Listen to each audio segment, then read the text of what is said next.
Welcome back to official Akhtar Rahman sir YouTube channel. एक नए video में आपका फिर से बहुत बहुत वेलकम है दोस्तों। सीटेट फरवरी 2026 के लिए एसएसटी पेडागोजी का हम यहां पर एक बड़ा स्पेशल वीडियो आपके लिए लेकर आए हैं दोस्तों। समाजशास्त्र विषय का यहां पर एक 60 मार्क्स की आपकी टेस्ट होनी है दोस्तों। और मैं आपको बता रहा हूं कि अगर आपने इस टेस्ट में 60 में से 40 मार्क प्राप्त कर लिए दोस्तों, तो यह आप लोगों के लिए बहुत बड़ी बात होगी दोस्तों, क्योंकि जिस प्रकार के प्रश्न हमने इस टेस्ट में ऐड किए हैं, मैं आपको बता रहा हूं कि 7 और 8 तारीख को आपको इसी प्रकार के प्रश्न क्या है दोस्तों परीक्षा में देखने के लिए मिलेंगे। क्योंकि यहां पर जो एक एक क्वेश्चन होने वाला है दोस्तों, वो इंपॉर्टेंट और सिलेक्टेड क्वेश्चन आज के इस वीडियो में हमने ऐड किया है दोस्तों। तो परीक्षा से 4 दिन पहले एक धमाकेदार वीडियो होने वाली है दोस्तों। तो चलिए आगे बढ़ते हैं। आगे बढ़ने से पहले चैनल पे नए हो तो चैनल को सब्सक्राइब कीजिए, साथ ही साथ बेल नोटिफिकेशन को ऑन कीजिए ताकि आपको आने वाले वीडियोस के नोटिफिकेशन जो है वो आसानी से मिल पाए। और दोस्तों, अगर आप हमसे जुड़ना चाहते हो तो डिस्क्रिप्शन में जाकर आपको हमारे टेलीग्राम और व्हाट्सएप चैनल को ज्वाइन कर लेना है, जहां से आपको तमाम अपडेट वक्त पर देखने के लिए मिलेंगी। साथ ही साथ अगर आप हमारे चैनल की मेंबरशिप हासिल करना चाहते हो तो सिंपली ज्वाइन बटन को ज्वाइन कर आप हमारे चैनल की मेंबरशिप हासिल कर सकते हैं दोस्तों। जिससे क्या होगा, आपको महाटेट 2026 के लिए और सीटेट 2026 के लिए हमारे सभी लेक्चर जो है वो बिल्कुल फ्री में देखने के लिए मिलेंगे। तो अभी ज्वाइन बटन को ज्वाइन कर आप हमारे चैनल की मेंबरशिप हासिल कर लेंगे। तो देखिए, डायरेक्ट क्वेश्चन और डायरेक्ट आंसर हम यहां पर देखने वाले हैं दोस्तों, क्योंकि बिल्कुल हमने यहां पर समय नहीं लेना है और सुपर फास्ट रिवीजन हम यहां पर करेंगे दोस्तों। तो चलिए बढ़ते हैं पहले प्रश्न की तरफ। सभी बच्चे एक बार वीडियो को लाइक कर देंगे। प्रश्न पूछा गया है कि कोलकाता बंदरगाह डैश डैश में स्थित है। तो देखिए दोस्तों, कोलकाता बंदरगाह कहां पर स्थित है, इस प्रकार का प्रश्न आपको पूछा गया है।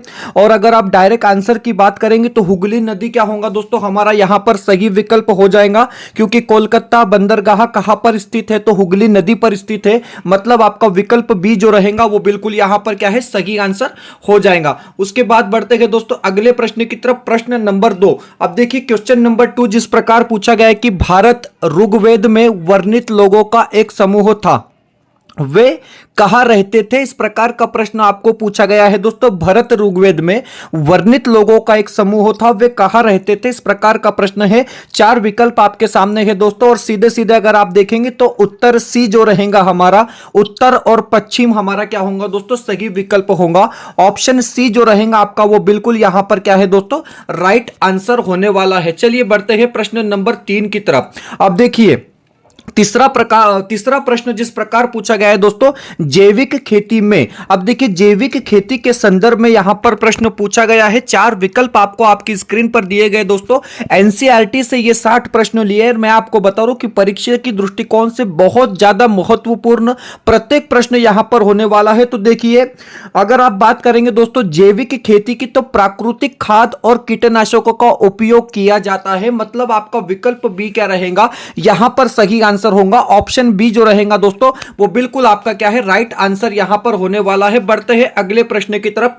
प्रश्न नंबर 4। अब देखिए जिस प्रकार का चौथा प्रश्न पूछा गया है कि निम्नलिखित में से कौन सा क्षेत्र प्राचीन काल में मगध के नाम से जाना जाता था, इस प्रकार का प्रश्न आपको पूछा गया है दोस्तों। 4 विकल्प आपके सामने है। बिल्कुल सिंपल सा ये क्वेश्चन यहां पर पूछा गया है कि प्राचीन काल में मगध के नाम से जाना जाता था। तो देखिए गंगा के दक्षिण ये इस क्षेत्र को क्या है दोस्तों, मगध के नाम से जाना जाता था। मतलब आपका विकल्प डी जो रहेगा वो बिल्कुल यहां पर क्या है, सही आंसर हो जाएगा। बढ़ते हैं अगले प्रश्न की तरफ। प्रश्न नंबर 5।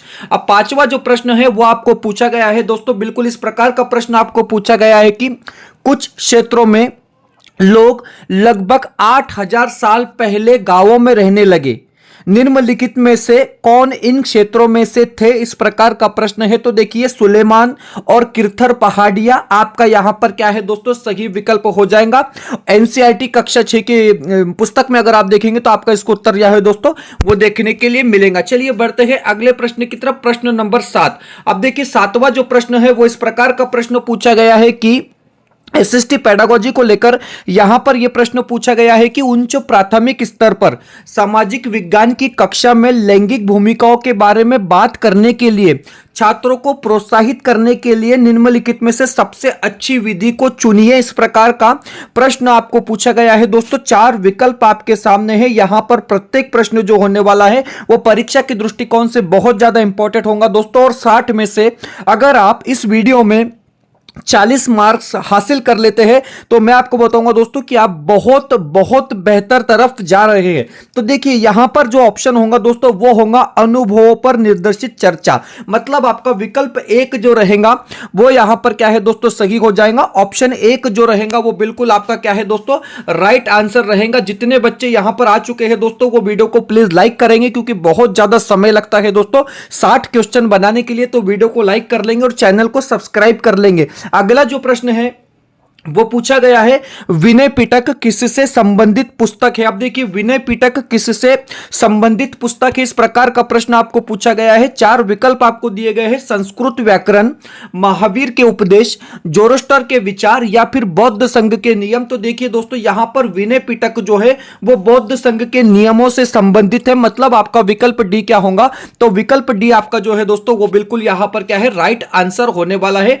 प्रश्न नंबर 8 एसएसटी पेडागोजी को लेकर आपको 20 प्रश्न जो है दोस्तों वो परीक्षा में पूछे जाते हैं। इसी प्रकार बीच बीच में आपको क्या है एसएसटी पेडागोजी के क्वेश्चन देखने के लिए मिलेंगे। प्रश्न पूछा गया है कि उच्च प्राथमिक स्तर पर मतलब 6ठी से 8वीं पर सामाजिक और राजनीतिक जीवन की पाठ्य पुस्तकों का शिक्षण निम्नलिखित में से किस दृष्टिकोण पर केंद्रित है। इस प्रकार का प्रश्न आपको पूछा गया है।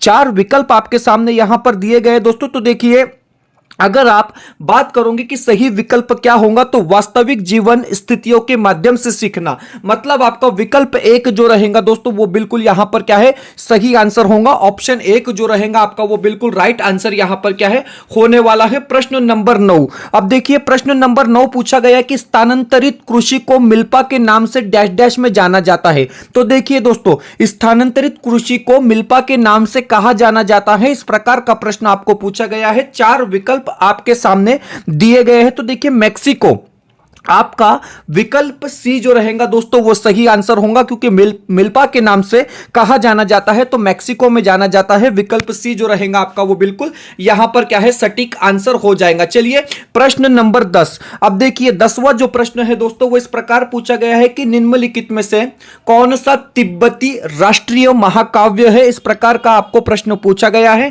4 विकल्प आपके सामने है बुद्ध सांगा, केसर सांगा, सिद्ध सांगा या निर्वाण सांगा। तो देखिए यहां पर जो हमारा सही विकल्प होगा दोस्तों वो होगा केसर सांगा। मतलब विकल्प बी जो रहेगा आपका वो बिल्कुल यहां पर क्या है दोस्तों राइट आंसर हो जाएगा। वीडियो में आगे बढ़ने से पहले अगर आप हमारे चैनल पे नए हो दोस्तों तो चैनल को सब्सक्राइब कीजिए, साथ ही साथ बेल नोटिफिकेशन को ऑन कीजिए ताकि आपको आने वाले वीडियोस के नोटिफिकेशन जो है वो आसानी से मिल पाए। और दोस्तों अगर आप हमसे जुड़ना चाहते हो तो डिस्क्रिप्शन में जाकर आपको हमारे टेलीग्राम और व्हाट्सएप चैनल को ज्वाइन कर लेना है जहां से आपको तमाम अपडेट वक्त वक्त पर देखने के लिए मिलेंगी। साथ ही साथ अगर आप हमारे चैनल की मेंबरशिप हासिल करना चाहते हो तो सिंपली ज्वाइन बटन को ज्वाइन कर आप हमारे चैनल की मेंबरशिप हासिल कर सकते हो दोस्तों। जिससे क्या है आपको महाटेट 2026 के लिए हमारे जितने भी लेक्चर है वो बिल्कुल फ्री में देखने के लिए मिलेंगे। और साथ ही साथ सीटेट फरवरी 2026 के लिए टोटली लेक्चर जो है दोस्तों आपको फ्री में देखने के लिए मिलेंगे। तो अभी जाकर आप हमारे चैनल की मेंबरशिप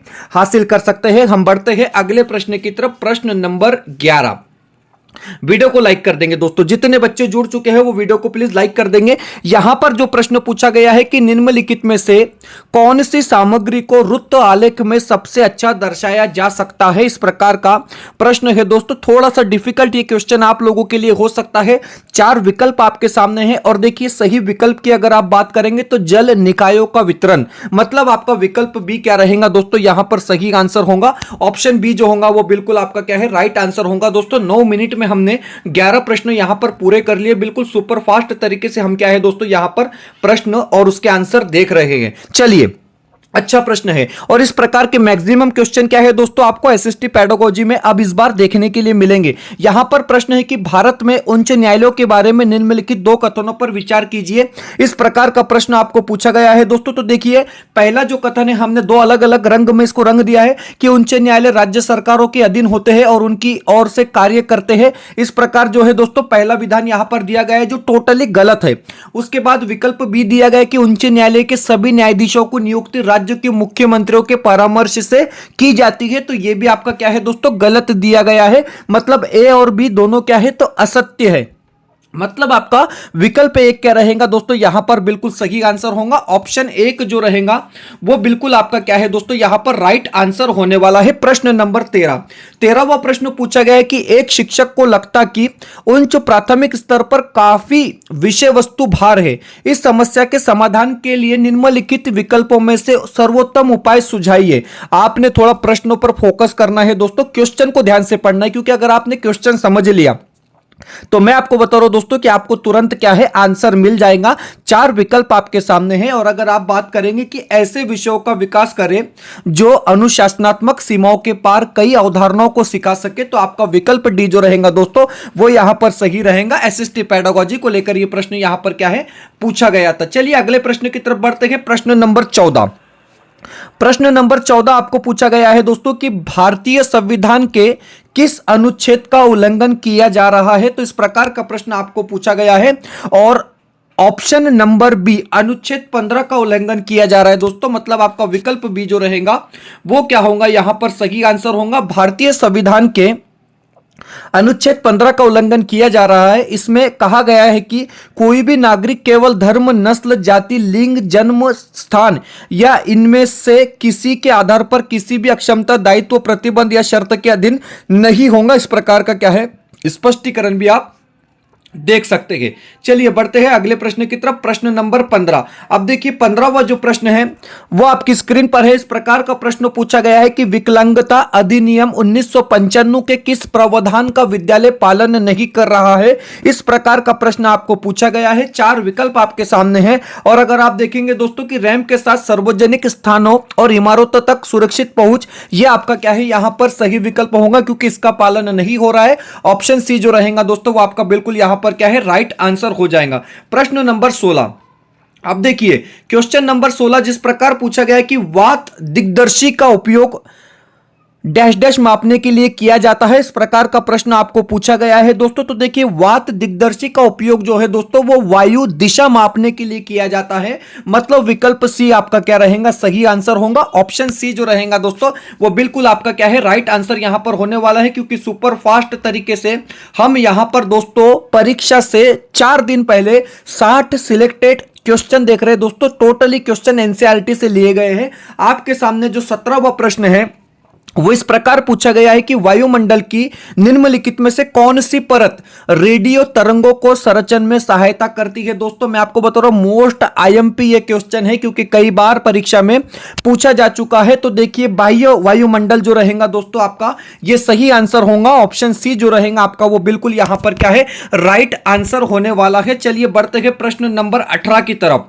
18वां जो प्रश्न है वो पूछा गया है कि जब नदी मैदान में प्रवेश करती है तो वह झुकती है और बहती है, जिससे बड़े मोड़ बनते हैं, जिन्हें कहा जाता है। तो देखिए बिल्कुल आपने ये पढ़ा होना चाहिए दोस्तों कि इसको हम क्या कहते हैं, तो इसको हम विसर्प कहते हैं। मतलब आपका विकल्प सी जो रहेगा यहां पर वो सही आंसर होगा दोस्तों। ऑप्शन सी जो रहेगा आपका वो बिल्कुल सटीक आंसर यहां पर क्या है, होने वाला है। प्रश्न नंबर 19। अब देखिए 19वां प्रश्न आपकी स्क्रीन पर है कि अधिकांश दुर्गम क्षेत्रों में और आपदाओं के समय लोगों को बचाने और भोजन, पानी, कपड़े और दवाइयां वितरित करने के लिए परिवहन का कौन सा साधन अत्यंत उपयोगी है। तो देखिए जहां पर आप रेलवे से नहीं पहुंच सकते, जहां पर आप सड़क मार्ग से नहीं पहुंच सकते, जहां पर आप जल मार्ग से नहीं पहुंच सकते दोस्तों, वहां पर आपको किस चीज का इस्तेमाल करना है, तो वायु मार्ग का इस्तेमाल करना है। मतलब हवाई रास्ते का इस्तेमाल करना है। विकल्प एक क्या रहेगा आपका यहां पर सही हो जाएगा। 20वां प्रश्न। Question number 20। अब देखिए प्रश्न नंबर 20 पूछा गया है कि भूगोल की वह शाखा जो किसी विशेष मानव जनसंख्या के संगठन से संबंधित है क्या कहलाती है। तो देखिए बड़ा अच्छा प्रश्न है दोस्तों, उसको हम कहते हैं जनसांख्यिकी। मतलब आपका विकल्प सी जो यहां पर रहेगा वो सही होगा दोस्तों। ऑप्शन सी आपका यहां पर सही होगा, बिल्कुल ऑप्शन सी जो रहेगा दोस्तों वो बिल्कुल राइट आंसर होगा दोस्तों। एक 2 मिनट के एडवर्टाइज हम यहां पर आपके लिए लगाते हैं दोस्तों, क्योंकि यहां पर आप लोगों के फायदे की चीज है। आप स्क्रीन पर देख रहे हैं दोस्तों कि पेपर 2 के लिए आपको यहां पर परीक्षा से 4 दिन पहले 40 क्वेश्चन सेट दिए जा रहे हैं दोस्तों, जिसमें मराठी भाषा के 10 क्वेश्चन सेट, हिंदी भाषा के 10 क्वेश्चन सेट, सीडीपी के 10 क्वेश्चन सेट और एसएसटी पेडागोजी के 10 क्वेश्चन सेट दोस्तों सिर्फ और सिर्फ आपको 399 रुपए में यहां पर दिए जा रहे हैं और विथ आंसर की है। मतलब ये 40 क्वेश्चन सेट यहां पर अवेलेबल है दोस्तों और सभी में अपनी अपनी आंसर की दी गई है। स्क्रीन पर एक व्हाट्सअप नंबर दिया गया है, इस नंबर पे व्हाट्सअप कर कर आप क्या है इसको परचेस कर सकते हैं दोस्तों। और मैं आपको बता रहा हूं कि अगर अभी तक आपकी तैयारी उतनी बेहतर नहीं है, अगर आप बहुत ज्यादा नहीं पढ़े हैं दोस्तों, तो इस क्वेश्चन सेट को पढ़कर परीक्षा में जाएंगे तो कम से कम मैं आपको बता रहा हूं दोस्तों बहुत ज्यादा फायदा इसका आपको मिलने वाला है दोस्तों। हो सकता है आप पास भी हो जाए, क्योंकि 2011 से लेकर 2024 तक जिस प्रकार के प्रश्न पूछे गए हैं वो टोटली प्रश्न एनालिसिस करके हमने इस क्वेश्चन सेट में ऐड किया है दोस्तों। अगर आप इसको परचेस करना चाहते हैं तो अभी व्हाट्सअप कीजिए, आपको स्कैनर दिया जाएगा, उस पर पेमेंट कीजिए, तुरंत आपको 2 मिनट में जो है दोस्तों ये 40 प्रश्न पत्रिका विथ आंसर जो है आपको दिए जाएंगे। तो ज्यादा वक्त खराब ना करते हुए अभी आप हमको व्हाट्सएप कर इसको परचेस कर सकते हैं। चलिए बढ़ जाते हैं अगले प्रश्न की तरफ, प्रश्न नंबर 21। चलिए देखिए टाइम कितना हो गया, 15 मिनट हो चुके। जल्दी, बिल्कुल हमने टाइम नहीं लेना है दोस्तों, 40 मिनट का हमारा एक एवरेज है कि 40 मिनट में वीडियो पूरी होनी चाहिए। प्रश्न पूछा गया है कि निम्नलिखित में से किसने गुरुमुखी में बाबा गुरु नानक की रचनाओं का संकलित किया। गुरुमुखी याद रखेंगे, साथ ही इसमें अपनी रचनाएं भी शामिल की। तो देखिए गुरुमुखी की अगर बात आती है दोस्तों तो हम लगाएंगे गुरु अगंद। मतलब आपका विकल्प सी यहां पर क्या रहेगा, सही आंसर होगा। विकल्प सी जो रहेगा दोस्तों वो आपका बिल्कुल राइट आंसर यहां पर क्या है हो जाएगा। चलिए प्रश्न नंबर 22 को देखते हैं। प्रश्न नंबर 22 पूछा गया है कि निम्नलिखित में से किसने मत अधिकार की मुख्य मांग की रचना की। इस प्रकार का प्रश्न है, 4 विकल्प आपके सामने है दोस्तों। क्योंकि ज्यादा टाइम हम नहीं ले रहे इसलिए डायरेक्ट क्वेश्चन और डायरेक्ट आंसर हम आपको बता रहे हैं। तो देखिए महिलाओं को मतदान करने का अधिकार, यहां पर आपका सही विकल्प होगा ऑप्शन बी जो रहेगा दोस्तों वो बिल्कुल आपका क्या है राइट आंसर यहां पर हो जाएगा। प्रश्न नंबर 23। चलिए प्रश्न नंबर 23, ओके। क्वेश्चन नंबर 23 पूछा गया है कि आईन ए अकबरी के बारे में निम्नलिखित में से कौन सा कथन सही है। तो देखिए आईन ए अकबरी के बारे में कौन सा कथन सही है, कौन सा विकल्प सही है यह आपको बताना है। तो देखिए हम सही विकल्प की ही बात कर रहे हैं।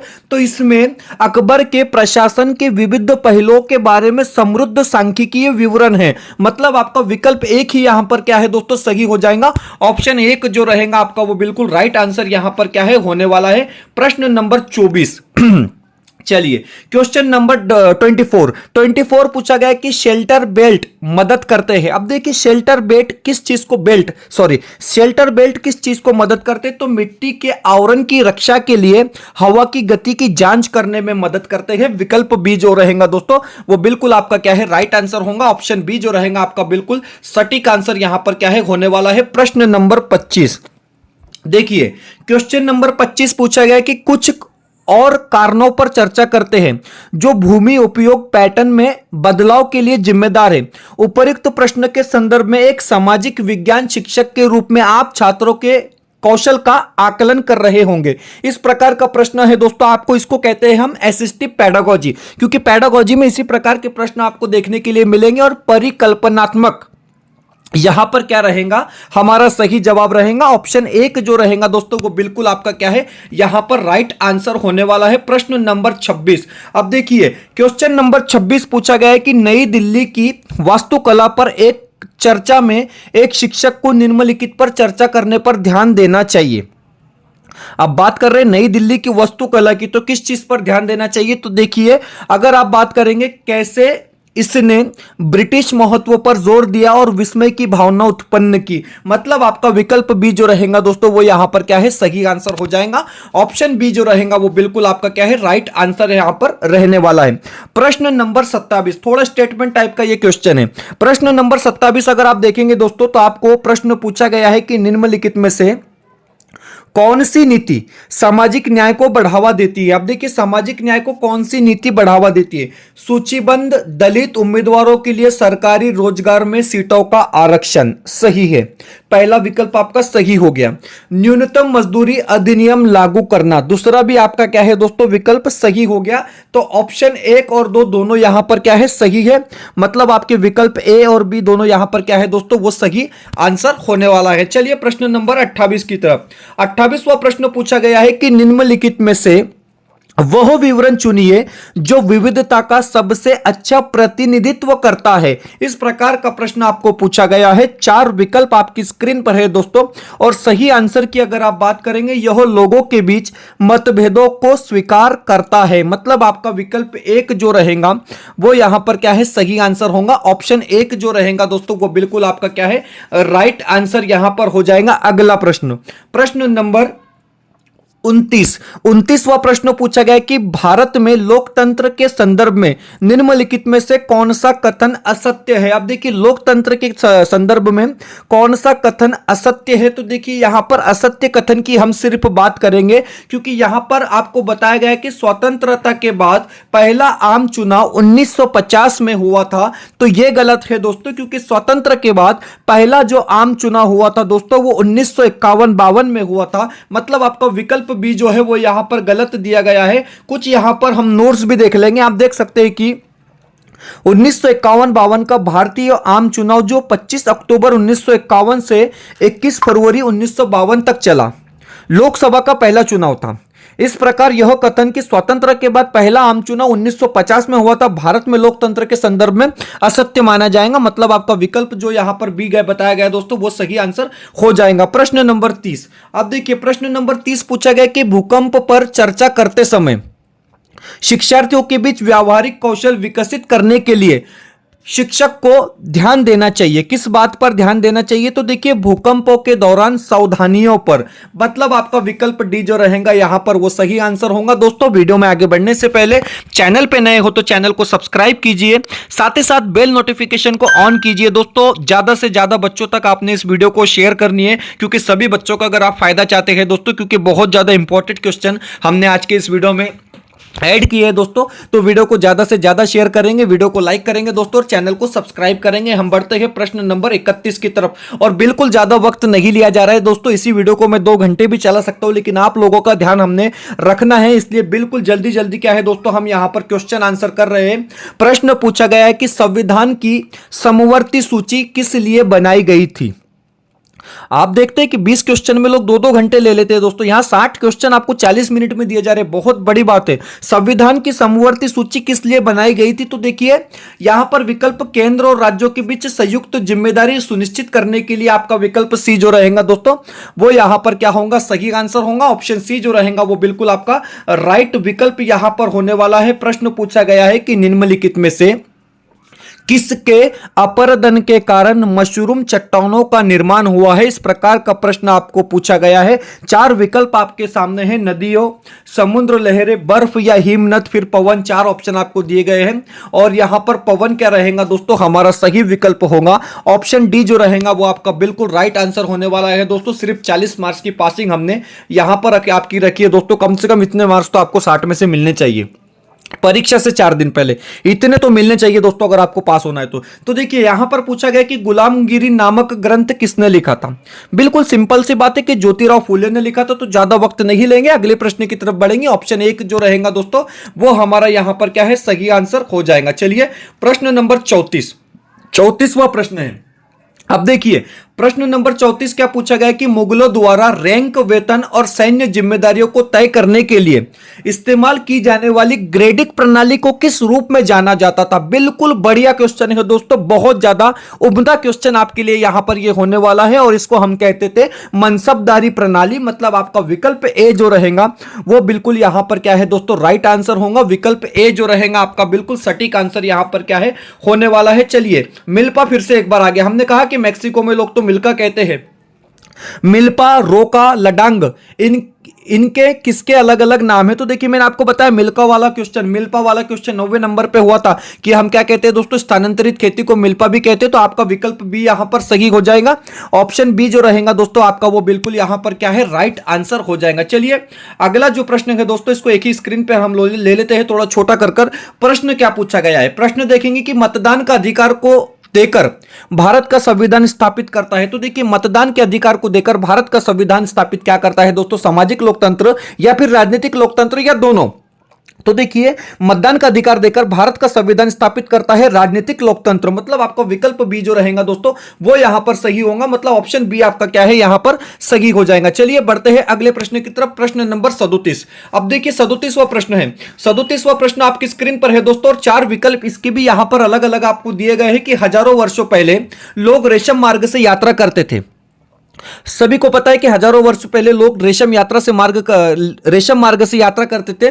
किन चीजों से करते थे यह पूछा गया है। तो देखिए पैदल जाते थे, ओके, घोड़े की पीठ पर जाते थे, ठीक है, ऊंट पर बैठ के जाते थे, बैलगाड़ी से नहीं जाते थे। मतलब आपका विकल्प ए बी सी यहां पर क्या है दोस्तों, सही हो जाएगा। ऑप्शन डी यहां पर सिर्फ गलत दिया गया है, मतलब आपके विकल्प ए बी सी यहां पर क्या है, सही रहेंगे। चलिए अगले प्रश्न की तरफ बढ़ते हैं, प्रश्न नंबर 38वां प्रश्न है। तो देखिए ओम प्रकाश वाल्मीकि की आत्मकथा का क्या नाम है जिसमें उन्होंने जातिगत भेदभाव की कहानी सुनाई है? इस प्रकार का प्रश्न है। मतलब सीधे सीधे तौर पर हम क्या कहेंगे कि ओम प्रकाश वाल्मीकि की आत्मकथा का नाम क्या है। अक्सर टीईटी में हिंदी मराठी में इस प्रकार के प्रश्न आपको पूछे जाते हैं। उनकी जो आत्मकथा थी दोस्तों उसको हम झूठन कहेंगे, मतलब विकल्प डी जो रहेगा आपका वो सही आंसर होगा। ऑप्शन डी जो रहेगा वो आपका बिल्कुल क्या है दोस्तों, सही विकल्प यहां पर होने वाला है। प्रश्न नंबर 39, प्रश्न नंबर 39 देखेंगे दोस्तों कि संघवाद को डैश डैश संदर्भित करता है। संघवाद डैश डैश को संदर्भित करता है, इस प्रकार का प्रश्न है। तो देखिए संघवाद किसको संदर्भित करता है, तो देश में सरकार के एक से अधिक स्तर को संदर्भित करता है। मतलब विकल्प सी जो रहेगा वो आपका क्या है दोस्तों, यहां पर सही आंसर होगा। ऑप्शन सी जो रहेगा वो बिल्कुल आपका क्या है, राइट आंसर यहां पर होने वाला है। चलिए अगला प्रश्न थोड़ा छोटा कर लेते हैं क्योंकि क्वेश्चन को सेट करेंगे दोस्तों तभी समझ में आएगा। देखिए आपके पास यहां पर फिर से जो है दोस्तों स्टेटमेंट टाइप क्वेश्चन पूछा गया है। प्रश्न क्या है, ऐसा प्रतीत होता है कि महाजन पदों में पाए जाने वाले वलय कूप का उपयोग डैश डैश के लिए किया जाता था। मतलब कुओं का उपयोग, मतलब जो बावड़ी वगैरह हम कहते हैं ना, जो कुएं वगैरह हम कहते हैं, उसका इस्तेमाल क्यों किया जाता था? वलय कूप उसी को हम कहेंगे। 4 विकल्प आपके सामने है। तो देखिए कपड़े धोने के लिए किया जाता था, नहीं किया जाता था। सिंचाई के लिए किया जाता था, नहीं किया जाता था। कूड़ेदान के रूप में किया जाता था, जी हां कूड़ेदान के रूप में किया जाता था। और जल निकासी के रूप में किया जाता था, बिल्कुल। तो आपका विकल्प यहां पर सी और डी सही रहेगा। कहां है सी और डी, बिल्कुल सी में है। तो सी आपका क्या हो गया, यहां पर सही हो गया। ऑप्शन सी जो रहेगा दोस्तों वो आपका यहां पर क्या है, सही विकल्प हो जाएगा। चलिए आगे बढ़ते हैं दोस्तों। तो देखिए बिल्कुल 26 मिनट हो चुके हैं दोस्तों, 40 क्वेश्चन हमने पूरे कर लिए और 15 मिनट में हमारी ये वीडियो खत्म हो जाएंगी। उसके पहले यहां पर हम आपको बताएंगे दोस्तों कि महाराष्ट्र शिक्षक पात्रता परीक्षा 2026 के लिए हमारे हिंदी और मराठी के नोट्स जो है दोस्तों वो रेडी हो चुके हैं। 26 जनवरी को हमने इसको लॉन्च कर दिया। 90 पेजेस का ये हिंदी का नोट्स है दोस्तों, जिसका प्राइस सिर्फ 219 रुपए है दोस्तों। इसको आप परचेस करेंगे, मैं आपको बता रहा हूं कि हिंदी इसमें आप पास हो जाएंगे और इसके अलावा किसी चीज को करने की जरूरत नहीं है दोस्तों। मैं गारंटी आपको देता हूं हिंदी को लेकर, क्योंकि जिस प्रकार के नोट्स हमने यहां पर हिंदी के बनाए हैं, बिल्कुल 90 पेज में आपको टोटली व्याकरण हमने यहां पर ऐड कर दिया दोस्तों। और साहित्यकार और उसकी रचनाओं को भी हमने यहां पर क्या है, ऐड किया है। साथ ही साथ 2025 के दोनों क्वेश्चन पेपर यहां पर आपको दिए गए विद आंसर की।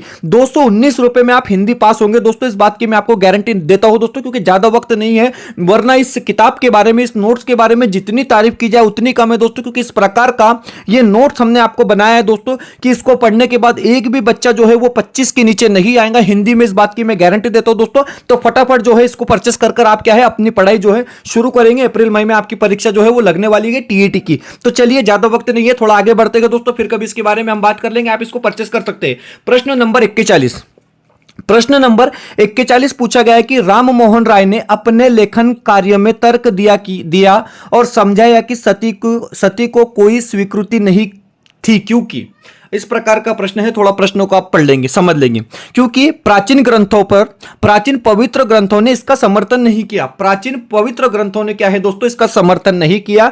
विकल्प बी जो रहेगा आपका वो बिल्कुल यहां पर क्या है, सही आंसर हो जाएगा। बढ़ते हैं अगले प्रश्न की तरफ। प्रश्न नंबर 42, 42 42 पूछा गया है कि निम्नलिखित में से कौन सी मध्ययुगीन काल में एक व्यापारिक नगर की विशेषता है। इस प्रकार का प्रश्न आपको पूछा गया है। चार विकल्प आपके सामने है। उनके पास आमतौर पर मंडपिका होती थी, यह आपका सही विकल्प हो जाएगा। ऑप्शन सी जो रहेगा दोस्तों वो बिल्कुल आपका क्या है, यहां पर सही विकल्प हो जाएगा। ऑप्शन सी जो रहेगा वो आपका राइट आंसर रहेगा। चलिए प्रश्न नंबर 43, क्वेश्चन नंबर 43 पूछा गया है कि गल्फ धारा एक गर्म जलधारा है, इसलिए इसमें डैश डैश की गति करने की प्रवृत्ति होती है। बड़ा अच्छा प्रश्न है दोस्तों कि गल्फ धारा एक गर्म जल धारा है, इसलिए इसमें डैश डैश की गति करने की प्रवृत्ति होती है। तो ध्रुव की ओर, मतलब आपका विकल्प बी ध्रुव की ओर क्या है, सही विकल्प हो जाएगा। ऑप्शन बी जो रहेगा दोस्तों वो आपका राइट आंसर यहां पर क्या है, होने वाला है। अगला जो प्रश्न है वो स्टेटमेंट टाइप प्रश्न आपको पूछा गया है, तो यहां पर आप विकल्प देख लेंगे दोस्तों। ज्यादा क्वेश्चन हम छोटा नहीं कर सकते हैं, तो हम इसको फिर से बड़ा कर देते। दो विकल्प आपको यहां पर बताने की कौन से दो विकल्प आपके यहां पर सही है। तो देखिए प्रश्न क्या है, सामाजिक विज्ञान की एक कक्षा में एक शिक्षक एक विशेष संस्कृति के बारे में छात्रों की जिज्ञासा को बढ़ाने के लिए उस संस्कृति से कलाकृतियों और लोक कथाओं का उपयोग करता है। यह किसका उदाहरण है। तो देखिए यहां पर अगर आप बात करेंगे दोस्तों, स्रोत विधि हो जाती है और खुली पूछताछ हो जाती है। मतलब आपके विकल्प सी और डी यहां पर क्या है, सही होंगे। मतलब आपका ऑप्शन डी यहां पर क्या है, सही हो जाएगा दोस्तों। चलिए बढ़ते हैं प्रश्न नंबर 45 की तरफ। क्वेश्चन नंबर 45 आपकी स्क्रीन पर है। बिल्कुल स्टेटमेंट टाइप क्वेश्चन जो है दोस्तों भर भर के पूछे जा रहे हैं, इसलिए ज्यादा क्वेश्चन हमने क्या है यहां पर इसी प्रकार के ऐड किए हैं। आप प्रश्नों को पढ़ेंगे कि निम्नलिखित में से कौन सा प्राथमिक स्रोत के उदाहरण है। अब देखिए दोस्तों प्राथमिक स्रोत के उदाहरण कौन से हैं आपको यहां पर बताना है। तो देखिए तस्वीरें प्राथमिक स्रोत हो जाती है, आपके भाषण प्राथमिक स्रोत हो जाते हैं, और डायरी शब्द विश्वकोश इसमें नहीं आएगा। मतलब विकल्प ए बी सी, विकल्प ए सी डी आपका क्या है दोस्तों, सही आंसर होगा। ऑप्शन ए सी डी जो रहेगा वो बिल्कुल आपका क्या है दोस्तों, राइट आंसर यहां पर क्या है होने वाला है। प्रश्न नंबर 46 की तरफ बढ़ते हैं। मानसून पौने हैं, बिल्कुल ये क्वेश्चन कई बार हमने देख लिया दोस्तों कि मानसून पौने कौन सी पौने हैं, तो ये होती है दोस्तों मौसमी पौने होती है। मतलब विकल्प बी जो रहेगा आपका वो बिल्कुल यहां पर क्या है, सही आंसर हो जाएगा। ऑप्शन बी जो रहेगा दोस्तों आपका वो राइट आंसर होने वाला है। प्रश्न नंबर 47, 47वां प्रश्न पूछा गया कि किस प्रकार के वन में नरम काष्ठ वाले वृक्ष जैसे चीड़, देवदार आदि उगते हैं। कौन सा है, चलिए बताएंगे। किस प्रकार के वन में नरम काष्ठ वाले वृक्ष जैसे चीड़, देवदार आदि उगते हैं, पैदा होते हैं। तो कहां होते हैं, शंकुधारी वन। मतलब आपका विकल्प सी जो रहेगा दोस्तों वो सही आंसर होगा। ऑप्शन सी जो रहेगा वो बिल्कुल आपका क्या है, राइट आंसर होगा दोस्तों। बिल्कुल भारत ग्रीनिच के पूर्व में 82.30 पूर्व में स्थित है। भारत का मानक समय क्या होगा यदि ग्रीनिच मीन समय 1 बजे अपराह है। मतलब 1 PM वहां पर हो रहा है। कहां पर, 1 PM वहां पर हो रहा है। ये आपको अपरा विपरा समझेगा नहीं, तो 1 PM आपने समझ लेना है। अगर ग्रीनिच में हो रहा है तो भारत में कितने बज रहे हैं। तो भारत में सीधी बात है, अगर 5.5 घंटा आप आगे है तो कितना बजेगा, 6:30 बजेगा। मतलब 6:30 बजेगा, मतलब आपका 6:30 PM होगा। मतलब आपका ऑप्शन जो है दोस्तों 2 यहां पर क्या है, सही हो जाएगा। ऑप्शन 2 आपका सही हो जाएगा। अगर इस प्रकार के प्रश्न है ना, अपराहा पूर्वाहा, तो ये थोड़ा सा इंग्लिश में देख लेना, ये हमको थोड़ा कंफ्यूजन कर देते। ठीक है, चलिए अगले प्रश्न की तरफ बढ़ते हैं। प्रश्न नंबर 49, प्रश्न नंबर 49 पूछा गया कि सामाजिक विज्ञान परियोजना करते हुए निम्न में से कौन सा प्राथमिक स्रोत के प्रयोग की ओर संकेत देता है। प्राथमिक स्रोत के प्रयोग की ओर संकेत देता है, इस प्रकार का प्रश्न आपको पूछा गया है। तो देखिए एक ऐतिहासिक स्मारक का भ्रमण एवं परीक्षण करना। मतलब विकल्प डी क्या रहेगा सर आपका यहां पर सही आंसर होगा। ऑप्शन डी जो रहेगा वो बिल्कुल आपका क्या है, राइट आंसर यहां पर हो जाएगा। प्रश्न नंबर 50 पूछा गया है कि एक आकलन कार्य में छात्रों को चित्र के माध्यम से जल चक्र समझाने के लिए कहा गया है।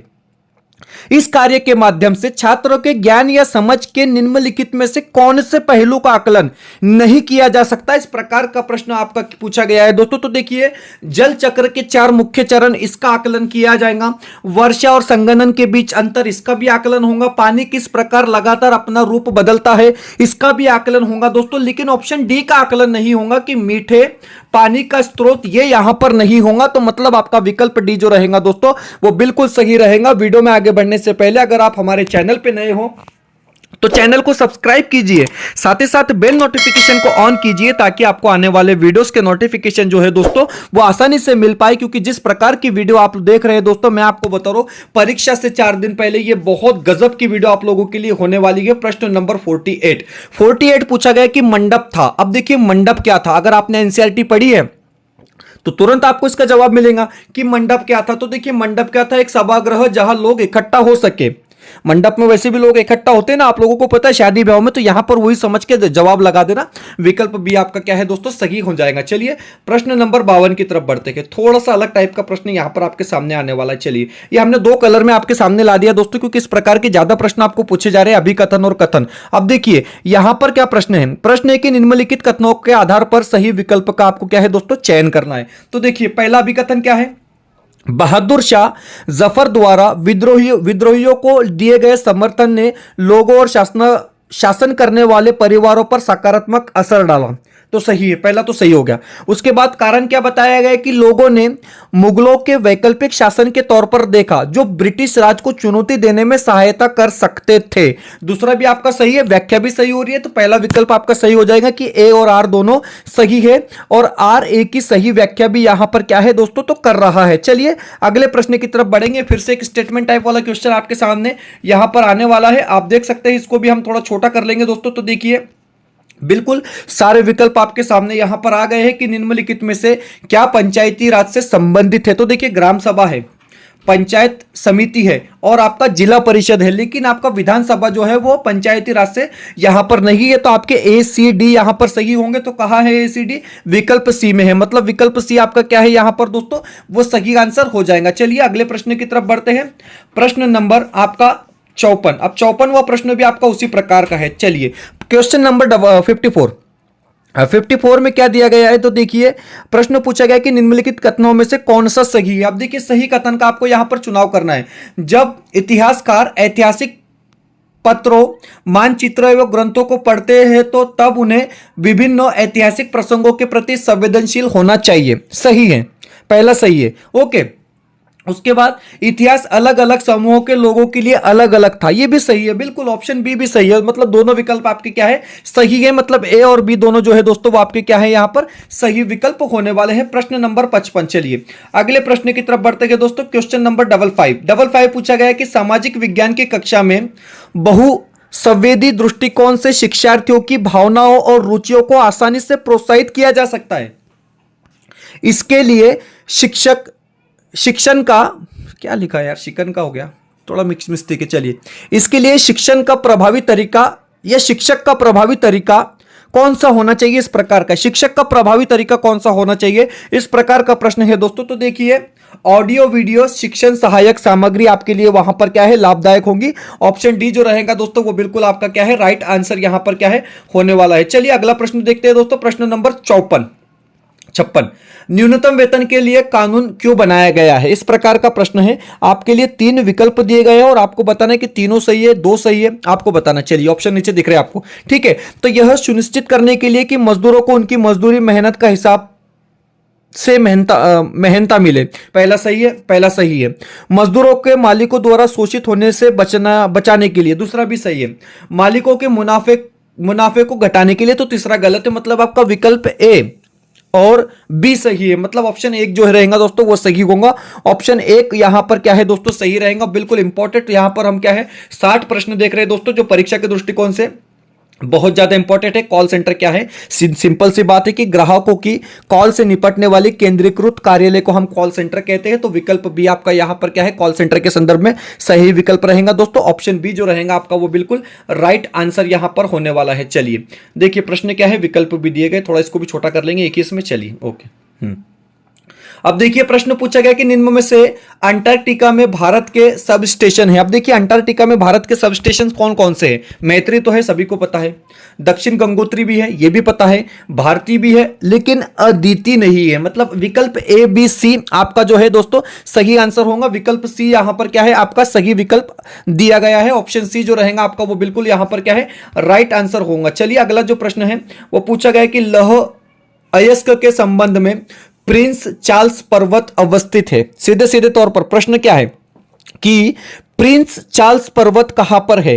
प्रिंस चार्ल्स पर्वत जो है दोस्तों वो ऑप्शन बी अंटार्कटिका में है। मतलब आपका विकल्प बी जो रहेगा वो यहां पर क्या है, सही आंसर होगा। ऑप्शन बी जो रहेगा आपका वो बिल्कुल राइट आंसर होगा दोस्तों। बिल्कुल बहुत ज्यादा इंपॉर्टेंट ये 60 क्वेश्चन थे और 60 में से अगर आप 40 यहां पर लेते हो दोस्तों तो मैं आपको बता रहा हूं कि परीक्षा में आप 100 से ज्यादा नंबर हासिल करेंगे। इस बात को लिखकर रख लो, क्योंकि जिस प्रकार के क्वेश्चन हमने यहां पर ऐड किए दोस्तों ये परीक्षा के दृष्टिकोण से बहुत ज्यादा इंपॉर्टेंट है। यहां पर प्रश्न पूछा गया है कि भारतीय विविध सामाजिक संदर्भ यह अनिवार्य बना देता है कि सामाजिक विज्ञान की कक्षाएं पोषित करें।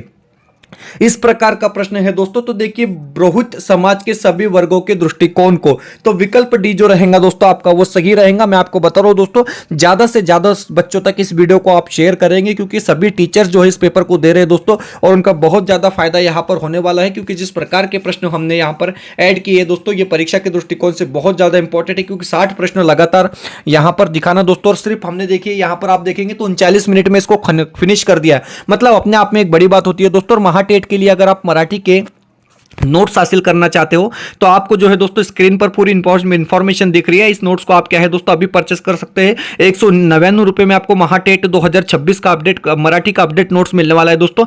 अभी जाकर आप क्या है इसको परचेस कर सकते हैं। फिलहाल वीडियो में इतना ही। वीडियो को ज्यादा से ज्यादा शेयर कीजिए दोस्तों। वीडियो को लाइक कीजिए। चैनल पर नए हो तो चैनल को सब्सक्राइब कीजिए।